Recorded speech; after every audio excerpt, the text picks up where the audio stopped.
Dear listeners, a very good evening, Assalamu alaikum, and welcome back to Friday Night Fusion, the new sound of Great Britain, broadcasting live and interactive on 93.5 FM, Unity FM, across Birmingham and surrounding areas, both nationally and internationally, on www.unityfm.net. Now, theatre, acting. Certainly something that a lot of our listeners are interested in, a form of expression that a lot of people tend to turn to not only as a career, but also as a form of entertainment, as a hobby, various functions that it performs. But how can people get into the world of acting?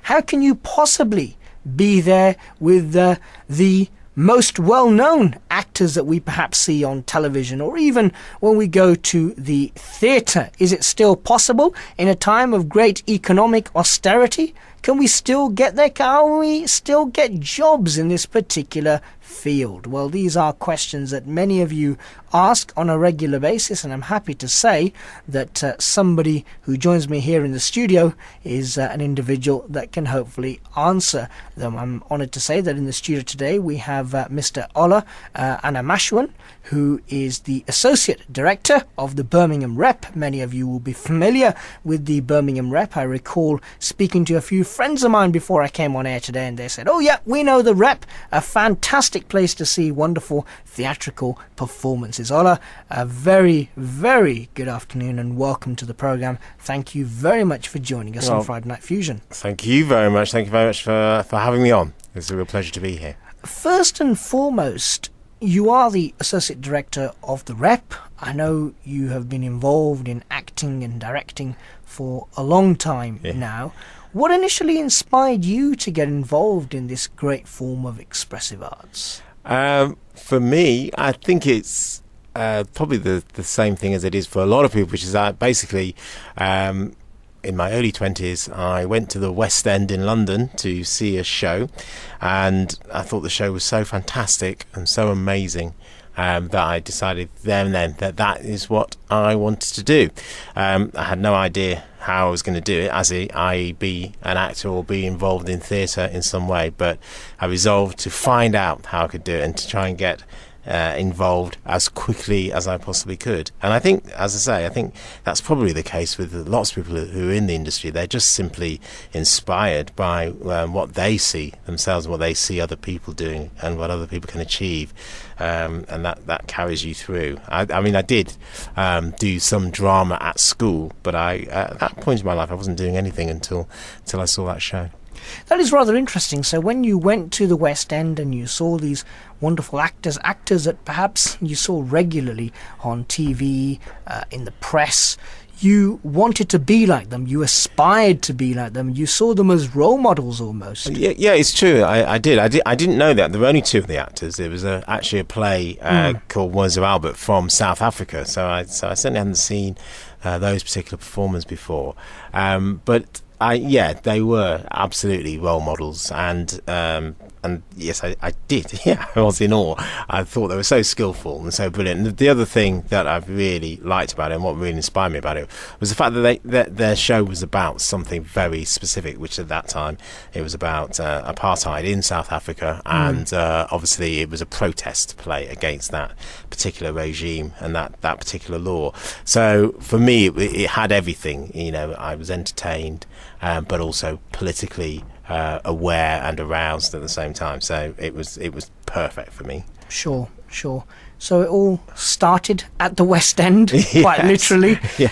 You've moved forward since then. What sort of stuff have you been up to then over the years? So since then, I immediately went from there and got involved in community theatre because, as I said, for me, the political side of things was really important. So for me, the art has to be about something. It has to have meaning. So that's why I chose community theatre specifically, because I wanted to make shows that had something to say about the way we live now, and also about the way we might live in the future, or how we could try and improve things. I mean, at its when I'm feeling most inspired and grand about things, like right now, then I declared that I wanted to change the world, and that was why, some people would disagree that I've gone about it in a very bad way, and certainly haven't changed the world. But I say, for me, it brought everything together: my passion, my art, and also the desire to contribute something to the society in which we live, and also to try and change that for the better. So it was community theatre first and foremost as an actor. Then I gradually got more and more involved in running workshops, particularly with young people and for young people, right, which then led to directing plays, and finally it's resulted in me also teaching and producing. And very much now the thing I've concentrated in the last 10-15 years or so is actually writing. So I went from acting to devising to now I'm not a writer, but I encourage other people to write plays and try and inspire them to write plays and help them make them even better than they are once they've started. You've evidently been very successful in the field of theatre, and various other projects that you've got involved in over the years has given you a unique sense of experience and a unique growing passion to want to continue what you're doing. And this is a passion that you want to transfer onto others, particularly those who want to enter the world of theatre but don't know how. Please tell me more. Yeah, absolutely. And you hit the nail right on the head there. That's why I'm here today, is to talk about a new development that we're doing at the Birmingham REP Theatre called the Foundry, the REP Foundry. And that's an artist development programme specifically aimed not at actors per se, but definitely at writers, definitely at directors, and then third group, which are theatre makers. So that will involve some kind of acting and performance. And that the point of it is, as you rightly say, is some people often don't know how to get started, don't know where to get in, or more importantly, they get to a point where they've got ideas and they've tried things out, but they don't know where to take it next. They don't know what to do to take it to the next level. That's the point of the REP Foundry, that if anybody out there of any age considers themselves to be an emerging artist, then I would urge them to get involved with the REP Foundry, or at least apply to try and become involved in it. Because what we want to do is to give people the space and the opportunity to work on their art, to work on their craft. And we will support that with directors from the profession and professional writers, and also just professional artists across the whole range of theatre making who can help as mentors or as running masterclasses, special one-off workshops. And then finally, the most important thing is that the people on the programme will have an opportunity to ply their craft. We're going to give them space once a month to go out there and do scratch performances of their work, i.e. try out their work, try out their ideas before a live audience for the first time, and see, and hopefully what we'll see over the 12-month period is how that work develops and how their art form develops. It does sound like a lot of fun and something that many of our listeners would be interested in embarking upon. But what sort of benefits does it have for the CV, perhaps for people to move forward and get a job? As you know, joblessness is a massive problem, and young people and people of all ages are always looking to enter the world of work in some way, and preferably a job that they like. And for many people out there, it would be in the form of theatre, perhaps becoming a writer. So what benefits does this sort of project have for people's CVs? I think that's huge benefits, just in terms of being part of a community of artists and community professionals who can apply their wealth of experience and pass that on to the people on the programme. And for the people involved in the programme, of course, it's about application, it's about discipline, it's about seeing something through. So taking on a project or taking the germ of an idea and finding out how you really work it, how you really develop it, and understanding the journey that it goes on before it becomes the final product. That in itself, I think, is of huge benefit to anyone, either as an individual or as a company member, but also the fact that you're not working in a vacuum, that you've got the support of the whole infrastructure of the Birmingham REP behind you, which is across all fields of both production, marketing and communications, administration, you name it. I mean, there are hundreds hundreds of jobs in the theatre, although our tasks, hundreds of tasks and roles that people perform, many of them behind the scenes, many of them you're not necessarily fully aware of, such as, I say, lighting design, sound design. So that in terms of the skill, the range of skills, but also the access of the individuals that being on the REP Foundry would give you, you can't help but come away much richer in so many ways once you've done the programme yourself. And you don't need to be a professional actor or a professional writer, do you, to take part in this particular project? You're very much looking at nurturing, supporting and developing new talent, aren't you? Absolutely. You took the words right out of my mouth in that respect. No, I mean, our buzz phrase at the moment is that passion is far more important than experience at this stage. So it's just, if you're sat out there and would describe yourself as someone who has lots of ideas, wants to create something for people to watch and receive from a stage in a live capacity, then I would urge you to find out more about the REP Foundry. Go onto the website and to apply. This is absolutely the opportunity for you, a really great opportunity. I know that you've perhaps been involved in similar projects and initiatives in the past. How have they been received by the community at large? Have people welcomed these initiatives? Have they proven to be quite successful in the 12 months or so that you have in working with the people on the course?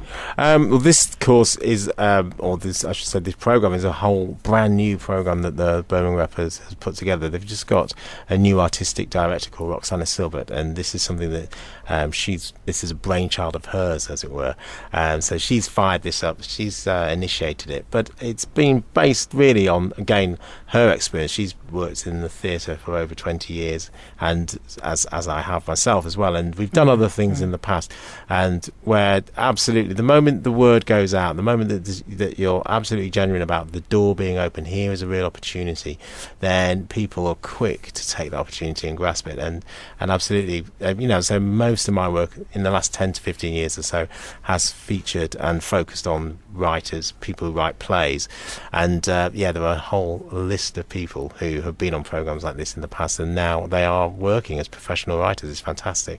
Just on Monday, I sat in a dress rehearsal of a writer who came through the door about 4 years ago, never written anything before in her whole life, and now she's on her 5th play that's opening tonight, in fact, on Halloween.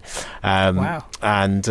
And it's just fantastic. It's all about giving people that support and guiding them through, and they'll do the rest. They've got the talent, they've got the skills.